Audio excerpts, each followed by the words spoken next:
आपको जो स्वस्थ दिनचर्या बता रहे हैं कि हम बिना दवा के कैसे स्वस्थ रहें। हम आयुर्वेदिक, होम्योपैथिक, एलोपैथिक इन सभी डॉक्टर से कैसे बचें।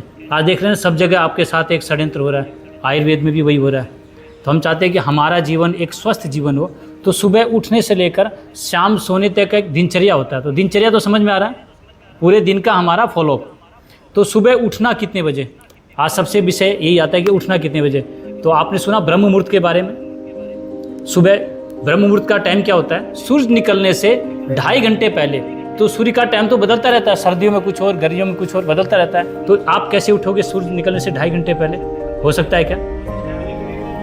नहीं चाहिए। अगर हम लोग सूरज निकलने से 2.5 घंटे पहले उठते तो बीमारी नहीं पड़ेंगे। जैसे आपने देखा होगा ऋषि मुनि, वो लोग सूरज निकलने से 2.5 घंटे तो ध्यान करते हैं वो लोग। अब हम लोग गृहस्थ आश्रम में हैं, तो मैं आपको 2.5 घंटा नहीं 1 घंटा तो आपको निकालना ही पड़ेगा अपने शरीर के लिए। मात्र उठने से भी आप ठीक हो सकते हैं। इसमें भी बहुत बड़ा एक राज छुपा हुआ है।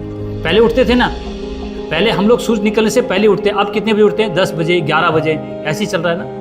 तो हम सूरज निकलने से 1 घंटे पहले उठते हैं तो हम बीमार नहीं पड़ेंगे। इसके पीछे का कारण है हमारे मस्तिष्क के बीच में एक मटर के दाने के बराबर एक ग्रंथि होती है जिसका नाम है पीयूष ग्रंथि, मास्टर ग्लैंड।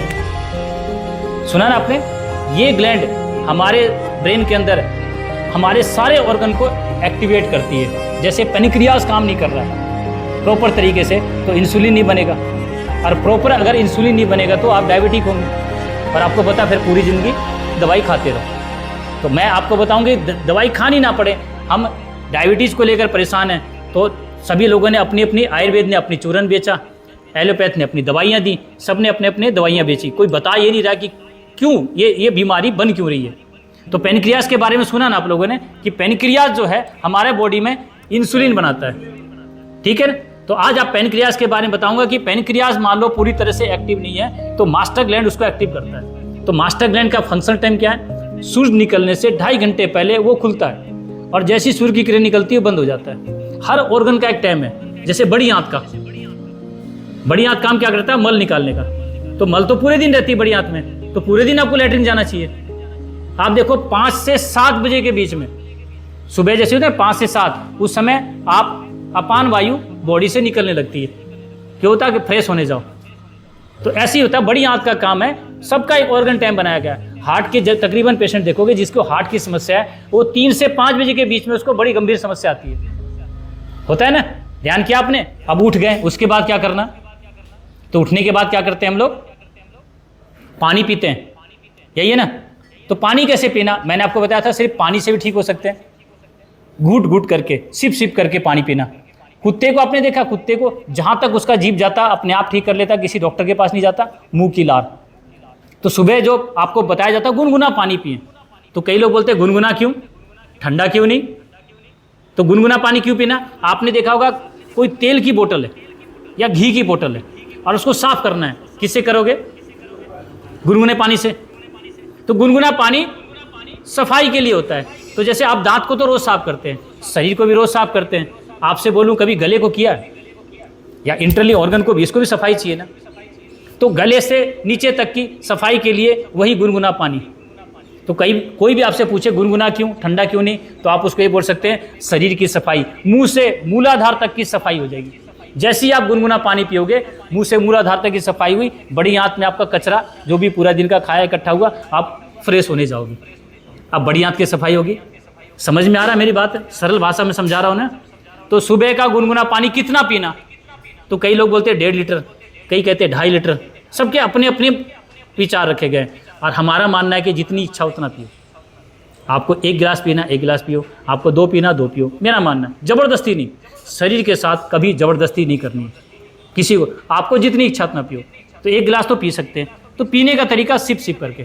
अब देखो सफाई भी होगी और साथ में एंटीबायोटिक भी चली जाए। तो मुंह की लार बेस्ट एंटीबायोटिक है। एक्जिमा, दाद, खाज, खुजली पर लगाते हैं, ठीक होती है, सुना है ना। तो आप क्या करो, मुंह में पानी भरो और कूला करो और मुंह के अंदर ले जाओ। अब आपने एक बार कूला किया, अंदर ले गए, आपने एक एंटीबायोटिक की गोली खा ली, बेस्ट एंटीबायोटिक दुनिया की, जिसका कोई साइड इफेक्ट नहीं। कितना अच्छा काम है। आपने 2 बार कूला किया, 2 गोली खा ली। अब 1 गिलास पानी को पीने के लिए आपने 15 से 20 बार कूला किया, अब 20 गोलियाँ तो सुबह सुबह खा ली।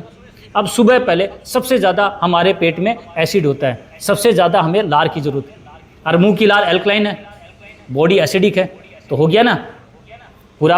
अब दिन में कितनी बार पानी पीते हैं? अब आपको नियम बना लो, पानी पिए तो घूट घूट करके, सिप सिप करके पिए, आपको बॉडी एल्कलाइन रहेगा, आपको किसी दवाई की ज़रूरत नहीं है। तो सुबह का गुनगुना पानी, बाकी टाइम आप घड़े का पानी पी सकते हैं। घड़े का पानी क्या होता है? मिट्टी के घड़े का, वो रूम टेम्परेचर के अकॉर्डिंग रहता है। और ठंडा पानी पिए तो आपको कॉन्स्टिपेशन होगी। ठंडा पानी पिए तो आपको जो शरीर के अंदर जो ब्लड है वो पूरा क्या करता है, हमारे पानी को गर्म करने के लिए चला जाता है, तो आंत संकुचित हो जाती है, तो आपको कॉन्स्टिपेशन, कब्जी होगी। तो पता क्या होता है, आपने सुना होगा पेट सफा तो रोग दबा, और पेट सफा नहीं तो सारे रोग इकट्ठे हो जाएंगे। तो ठंडा पानी कभी नहीं, ठीक है। पानी कैसा?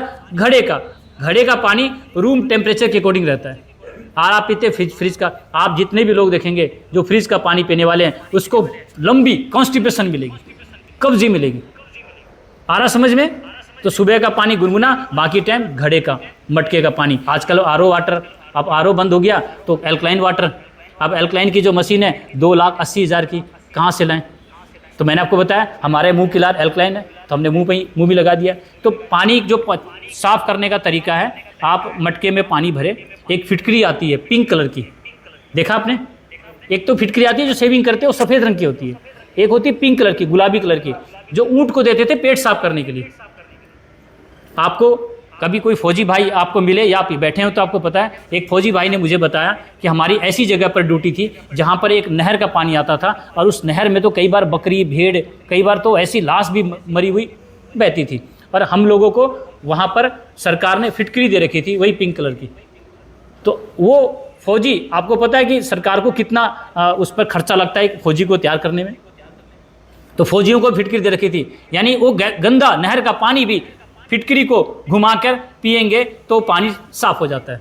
तो आप क्या करें, आपके पास तो शुद्ध पानी आता है, साफ आता है, ठीक है। तो आप मटके में भरें और फिटकरी लें और पानी में डुबोकर 7 बार लेफ्ट और 7 बार राइट, ठीक है, फिटकरी बाहर निकाल लें, आपका पानी बिल्कुल साफ हो जाएगा। अब तो समझ में आ रहा है ना, पानी साफ हो गया बिल्कुल। आप इस पानी को